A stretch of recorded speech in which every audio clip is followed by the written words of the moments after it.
చూస్తాం. ఇప్పుడు బ్రిటిష్ వారి దేశానికి బ్రిటిష్ వారి నుంచి స్వాతంత్రం సంపాదించినప్పుడు కొంతమంది వెళ్ళి భారతీయులు వెళ్ళి మీకు అనుకూలంగా ఉంటాం సార్, దయచేసి మీ కాళ్ళు పట్టుకుంటాం సార్, మీ బూట్ పాలిష్ చేస్తామని భారతీయులు కూడా ఉన్నారు. అలాగే ఇందులో కూడా కొంతమంది చీడపురుగులు ఉంటారు, వాళ్ళని వాడుకుంటుంటారు. వాడుకొని కులంలో చిచ్చు రేపాలని చూస్తారు. దానికి కూడా టార్గెట్ పెడతాం. టార్గెట్ పెట్టి ఏకీకృతం చేస్తాం, జాగృతి చేస్తాం. కళింగ జాగృతి కోసం ముందుకు అడుగేస్తాం. కళింగ జాగృతిలో భాగంగా ఈ జిల్లాలో ఉండే అన్ని కులాల్ని మా గుండెల్లో పెట్టుకుని కాపాడుకుంటాం. వాళ్ళ కోసం అండగా ఉంటాం. అన్ని కులాల కోసం అవసరమైతే ప్రాణ త్యాగాలకైనా సిద్ధపడతామని తెలియజేస్తున్నాం. ఈ దాష్టికాల నుంచి గట్టిగా ఎదుర్కొనే ప్రయత్నం చేస్తామని తెలియజేస్తున్నాం.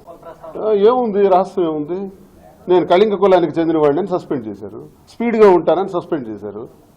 నేను అక్కడ ఉంటే వాళ్ళ ఉనికికి అడ్రస్లు ఉండవు, వాళ్ళని గట్టిగా ఎదుర్కొంటాను. నాది మొండితత్వం, ఎవరిని భయపడను. నా వాయిస్ కలేజా లేదు, వాళ్ళకి నన్ను ఎదుర్కొనే శక్తి లేదు. సస్పెండ్ చేస్తే మాత్రం నేను ఇది హైదరాబాద్ వెళ్ళి వ్యాపారాలు చేసుకుని బట్టలు మడతేసుకుంటాను అనుకుంటున్నారా? మడత వేయడానికే వచ్చాను ఇక్కడ, అందుకే అక్కడికి వెళ్ళాను. కులాన్ని వాడుకుంటే ఎప్పుడూ వాడుకుని ఉండేవాడిని. అన్ని కులాల్ని నేను వాడుకుంటా. ఈ సందర్భంగా అన్ని కులాలని నాయకత్వం వహిస్తా అంటున్నాను నేను. కళింగ కులానికి జరుగుతున్నటువంటి అన్యాయం మీద ఇతర కులాలు కూడా నష్టపోతున్నాయి. అన్ని కులాలకి కూడా బాసటగా ఉంటాం. అన్ని కులాలకు కూడా నాయకత్వం వహించి ముందుండి నడిపిస్తాం ఈ దాష్టికమైనటువంటి ప్రమాదాల నుంచి అని నేను తెలియజేస్తాను.